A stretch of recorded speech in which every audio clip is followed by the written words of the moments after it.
Assalamu alaikum class. This is Mushtaba Kalwad and the subject is general knowledge. We are studying international organization. Today our topic will be EU.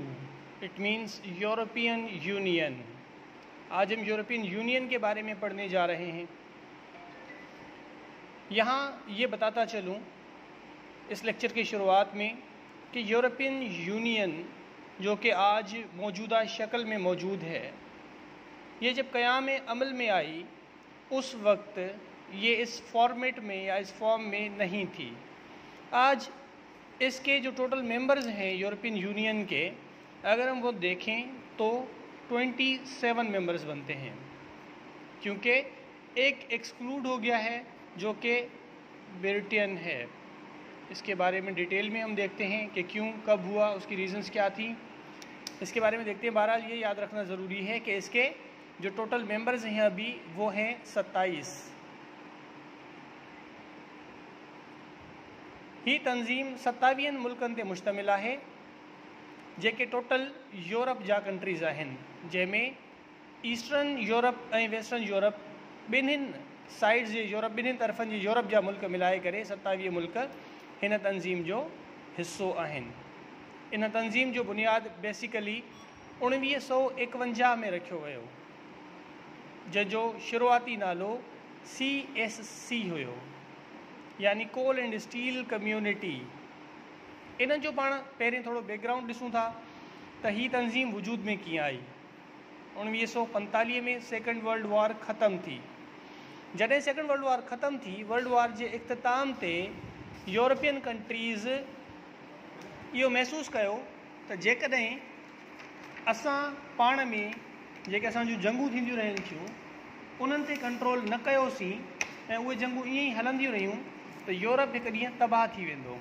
छो त Europe जी तारीख़ ते अगरि असां नज़र टोड़ायूं था त उहा जंगियुनि सां भरी पई आहे। इन में एतिरियूं डिघियूं जंगियूं थियूं आहिनि जंहिंजो आम तसवुर बि मुश्किल आहे। Like 30 years war, second 30 years war, 50 years war, 80 years war, यानी कि यूरोप में जॾहिं जंग शुरू थींदी हुई त उहा 30 साल, 50 ऐं इवन के 80 सालनि ताईं बि उहा जंग जारी रही आहे। ऐं इन जो डेडलीएस्ट मिसाल जेको आहे उहो फर्स्ट वर्ल्ड वॉर ऐं सेकेंड वर्ल्ड वॉर आहे। फर्स्ट वर्ल्ड वॉर 1914 में शुरू थी ऐं 1918 में ख़त्म थी। त इन्हनि 4 सालनि जे अरसे जे दौरान करोड़े माण्हू इन जो खाज बणिया ऐं उहे पंहिंजूं ज़िंदगियूं विञाए वेठा। इन खां पोइ कोई बि यूरोपियन कंट्रीज़ सीरियस न थिया ऐं वरी सेकेंड वर्ल्ड वॉर 1939 में शुरू थी ऐं 45 में ख़त्म थी। इन्हनि 6 सालनि जे दौरान वधीक करोड़े माण्हू फौत थिया, उन्हनि जूं जानूं ज़ाया थियूं ऐं इन खां अलावा अरबें खरबें डॉलर्स जूं प्रॉपर्टीज़ उन्हनि खे बि नुक़सानु पहुतो, जंहिंमें हॉस्पिटल्स, यूनिवर्सिटीज़ ऐं ॿियूं काफ़ी सारियूं बिल्डिंग्स हुयूं। अहिड़ी तरह जॾहिं सेकेंड वर्ल्ड वॉर ख़त्म थी त यूरोप जे मुल्कनि, ख़ासि तौर ते जेको बरतानिया जो वज़ीर आज़म हुयो सेकेंड वर्ल्ड वॉर जे दौरान, जंहिंजो नालो हिते मां मेंशन कयां थो, विंस्टन चर्चिल।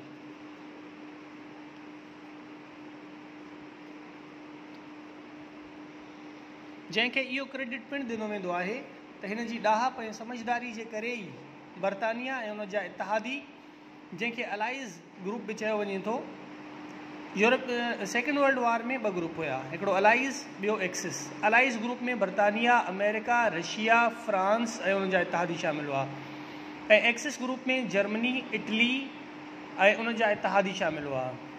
त जेको अलाइज़ खे जंग खटण जो मेन क्रेडिट ॾिनो वञे थो उहो इन शख़्स खे ॾिनो वञे थो, विंस्टन चर्चिल खे। त इन जी ॾाहप हुई, इन जी सियाणप, इन जी समझदारी हुई, जंहिंजे करे यूरोप यानी बरतानिया, फ्रांस ऐं उन जा इतिहादी सेकेंड वर्ल्ड वॉर में फ़ातिह तौरु साम्हूं आया। बेसिकली यूरोपियन यूनियन जो बुनियाद रखण जो जेको क्रेडिट आहे उहो बि इन माण्हू खे वञे थो। इन 1946 में जॾहिं हिन जी वज़ारत उज़्मा ख़त्म थी चुकी हुई, 1946 में, त हिन हिकिड़ो आइडिया फ्लोट कयो। किथे? स्विट्ज़रलैंड में।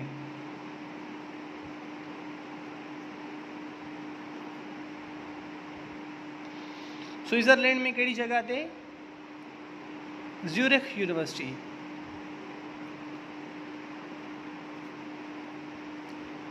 ज़्यूरिख यूनिवर्सिटी में हिन हिकु स्पीच कई।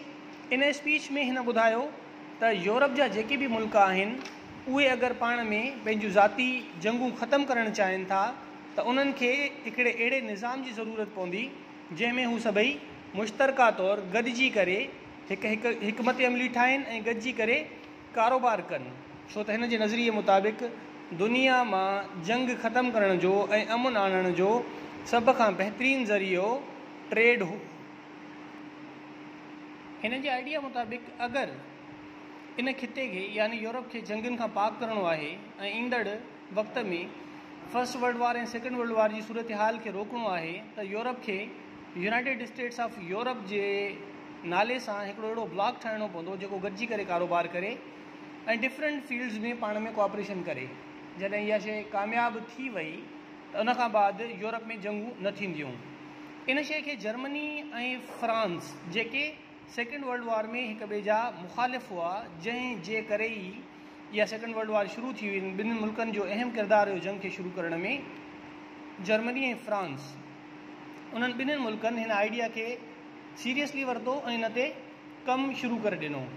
इन में हिकु क़दम अॻिते वधाईंदे फ्रांस जे फॉरेन मिनिस्टर जंहिंजो नालो रॉबर्ट शमून हुयो,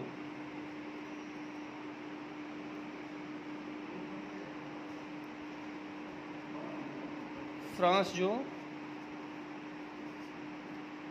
फॉरेन मिनिस्टर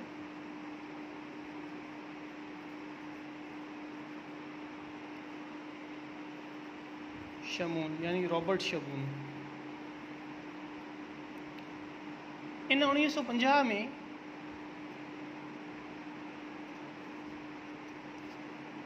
शमून डिक्लेरेशन जे नाले सां हिकु पेज रिलीज़ कयो। इन में तक़रीबन यूरोपियन कम्यूनिटी जो जेको रोड मैप हुयो उहो इन ॾिनो ऐं इन में हिन चयो त कोल ऐं स्टील जेकी ॿ वॾियूं धातूं आहिनि जेके यूरोप मां निकिरनि थियूं, इन्हनि जी हिकिड़ी मुश्तरका मार्केट ठाही वञे, मुश्तरका कारखाना ठाहिया वञनि जेके मिली करे इन ते कमु कनि ऐं उन मां जेकी शयूं ठही सघनि थियूं या बरामदात दरामदात जो जेको सिलसिलो आहे उनखे गॾिजी करे लुक आफ्टर कनि ऐं हिकु अंडर वन सुपरविजन अगरि इहा इंडस्ट्री कमु कंदी ऐं गॾिजी करे कारोबार थींदो त ईंदड़ जंगियूं रोकण में मदद मिली सघंदी। अहिड़ी तरह इन कम खे अॻिते वधाईंदे 1951 में पेरिस में हिकिड़ी मीटिंग थी जंहिंखे ट्रीटी ऑफ पेरिस जे नाले सां यादि कयो वञे थो। 1951 में treaty of Paris.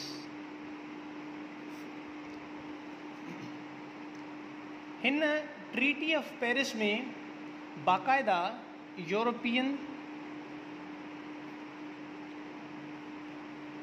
Call and steel community यानी CSC coal and steel community जो बुनियादु रखियो वियो 1951 पेरिस में, जंहिंखे ट्रीटी ऑफ पेरिस सॾियो वञे थो। हिन ट्रीटी में बेसिकली 6 मुल्क शामिल हुआ। उहे 6 मुल्क कहिड़ा आहिनि? उन्हनि 6 मुल्कनि जी लिस्ट हिन रीत आहे। इन में पहिरियों मुल्क फ्रांस, जंहिं इन कम में अॻुभराई कई। इन खां पोइ बेल्जियम,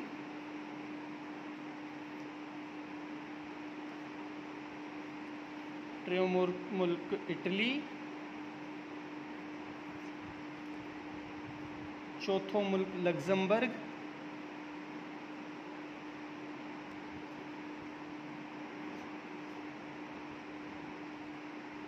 पंजों नीदरलैंड्स,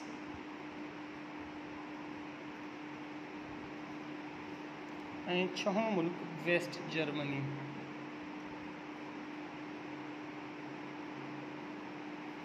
हिते ही ॿुधाइणु ज़रूरी आहे त जर्मनी 2 हिसनि में विरहाइजी चुको हुयो।